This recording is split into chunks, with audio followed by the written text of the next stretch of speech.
రాష్ట్రంలో రోజురోజుకు ఎండలు మండిపోతున్నాయి. పెరుగుతున్న ఉష్ణోగ్రతలతో మనుషులే కాకుండా మూగజీవులు కూడా తీవ్ర ఇబ్బందులు ఎదుర్కొంటున్నాయి. ముఖ్యంగా వడదెబ్బ కారణంగా పశువులు, వీధి జంతువులు ప్రాణాపాయ పరిస్థితిలోకి వెళ్తున్నాయి. ఈ నేపథ్యంలో మూగజీవులను కాపాడాల్సిన అవసరం ఎంతైనా ఉందని నిపుణులు చెబుతున్నారు.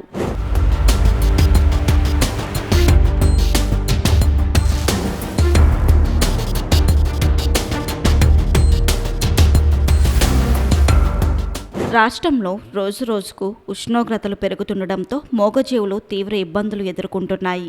గ్రామాల్లో, పట్టణాల్లో నీటి కొరత, చెట్లు తగ్గిపోవడం, నీడల లేమి కారణంగా పశువులు అలసటకు గురవుతున్నాయి. ముఖ్యంగా ఆవులు, గేదెలు, కుక్కలు, పక్షులు తాగునీరు లేక వడదెబ్బ బారిన పడుతున్నాయి. నా పేరు వేసలపు శ్రీనివాసరావు అండి. మాకు 150 గొర్రెలు, 30 మేకలు ఉన్నాయి. వేసవి కాలంలో సన్నజీవాలు అంటే గొర్రెలకి సంరక్షణ మీదుగా ముందు మనం ఉదయాన్నే గొర్రెలను బయటికి మేతకి తీసుకెళ్ళినప్పుడు వాటికి తేట నీరు ఇవ్వాలి. తర్వాత ఎప్పుడైతే 11:30, 12 గంటల తర్వాత ఏదైనా ఓ చెట్టు నీడలో ఉంచి మళ్ళీ 3 గంటలకే బయటికి తీసుకెళ్లి మేపుకోవడం అనేది గొర్రెలకి సురక్షితంగా అట్లా ఆరోగ్యం ఉంటది. వడదెబ్బలు ఎండలు భయంకరంగా ఉండడం వల్ల ఈ వేడిని తట్టుకోవడం కోసం ముఖ్యంగా మంచినీరు సకాలంలో అందించి చల్లని టైంలోనే మేపుకోవడం అనేది జీవాలకి ఆరోగ్యంకి ముఖ్యమని తెలియజేస్తున్నాం.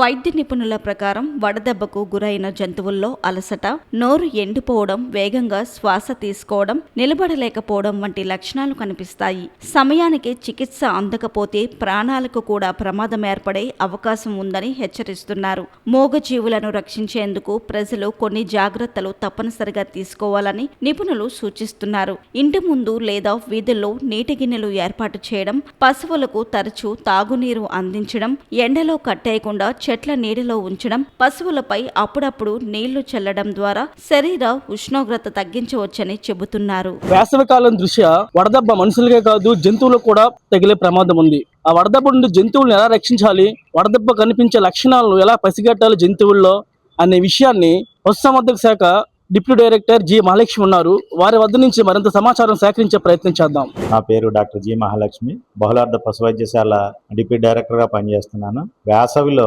మనం తెల్లవారి పశువుల్ని ఎండ 8 నుంచి 10 గంటల లోపల ఎక్కువగా వచ్చేస్తుంది. తెల్లవారి 7 నుంచి 9 లోపల పశువులను బయటకి ఇప్పేసి మళ్ళీ తీసుకురావాలి. వాటికి కావలసినంత నీడ, తాగాల్సినంత నీరు మనం ఏర్పాటు చేసుకోవాలి. అలాగే సాయంకాలం ఇప్పాలంటే 4:30 నుంచి 6 మధ్యలో ఇప్పుకొని మళ్ళీ తీసుకొచ్చేసి దానికి కావాల్సిన నీరు ఇవ్వాలి. మధ్యలో కానీ 12 నుంచి మనం 1 గంట 2-3 మధ్యలో మేపినట్లయితే పశువులకి హీట్ స్ట్రోక్, వడదెబ్బ తగిలే అవకాశం ఉంటుంది. వడదెబ్బ తగిలిన వెంటనే ఆ పశువు విపరీతమైన జ్వరం రావటం, ఆ జ్వరం వచ్చిన వెంటనే కింద పడిపోవడం, యానిమల్ ఫీడ్ తీసుకోకపోవటం, పాలవత్త తగ్గిపోవటం, ఈ హీట్ స్ట్రోక్ వల్ల ఒక్కొక్కసారి షాక్ వచ్చి యానిమల్ కూడా చనిపోయే అవకాశం ఉంటుంది. కావున ఈ జాగ్రత్తలు తీసుకొని ఈ వడదెబ్బ నుంచి మీ పశువులను రక్షించుకోండి. అలాగే షీప్ అండ్ గోట్ కూడా, అంటే గొర్రెలు, మేకలు ఏంటంటే ఉదయం నుంచి సాయంకాలం దాకా వాళ్ళు మేపుతూ ఉంటారు ఎండలోనే. అలా కాకుండా ఎండ వచ్చినప్పుడు చెట్టు నీడకి వెళ్ళిపోయి మళ్ళీ 4:30 నుంచి 6 గంటల లోపల అంటే మేపుకొని ఇంటికి తీసుకొచ్చి కావలసిన నీటి వసతి, మెయిన్ నీడ ఇచ్చినట్లయితే ఈ వడదెబ్బ నుంచి మనం, ఈ వేసవి కాలంలో వడదెబ్బ నుంచి మన పశువుల్ని అలాగే గొర్రెలు, మేకల్ని మనం రక్షించుకోవచ్చు.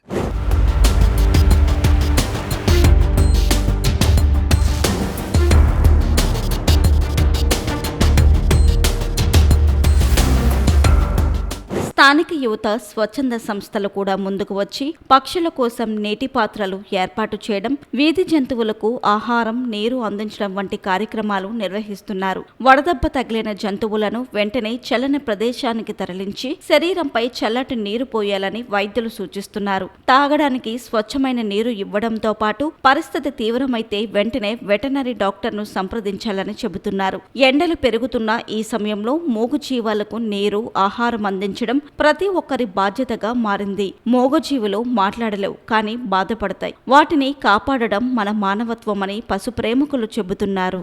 నా పేరు నాగరాజు అండి. కొండకెండంలో మన ఫామ్ తీసుకొని లీజుకి చేసుకుంటానండి. సమ్మర్ లో తీసుకోవాల్సిన జాగ్రత్తలు ఏమున్నాయంటే అవి కోడి పిల్లలు 15 రోజు వచ్చిన కానించి వాటికి ఎండ దెబ్బ తగలకన్నా ఫ్యాన్లు వేసుకొని స్ప్రింక్లర్లు టైం టు టైం 10 o'clock నుంచి డైలీ 3 times స్ప్రింక్లర్లు వేసుకోవడం. పైన గడ్డి గ్యారంటీగా ఉండాలండి. గడ్డి ఉంటే కొంచెం వాటర్ స్ప్రింక్లర్ల ద్వారా వెళ్తుంది కదా, అది అనేది ఒక 2 గంటల సేపు ఇలాగా వచ్చినట్టుగా ఉంటది. ఒత్తిగా గడ్డి వేసుకోవాలి. ఇంకా వాటికి వేడి ఎక్కువ తగిలి ఒక ఫార్నీట్ ఎక్కువ ఉన్నట్టుగా అయితే వాటికి నిమ్మకాయ రసం ఇచ్చుకుంటే చాలా మంచిదండి.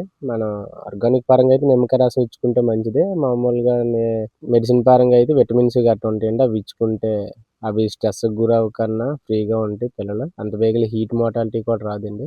ఇంకా మనం చేసుకోవాలంటే మరి సమ్మర్ లో ఖాళీ ఉండదు. ఈ స్ప్రింక్లర్లు వేసుకుని ఫ్యాన్లు వేసుకొని అవి చూసుకుంటప్పటికే సరిపోద్దండి. అన్ని జాగ్రత్తలు తీసుకుంటే కోళ్ళని మోర్టాలిటీ రాకన్నా మనకి సమ్మర్ బ్యాచ్ కూడా కొంచెం లాభంగా వచ్చినట్టుగా అవుతుంది.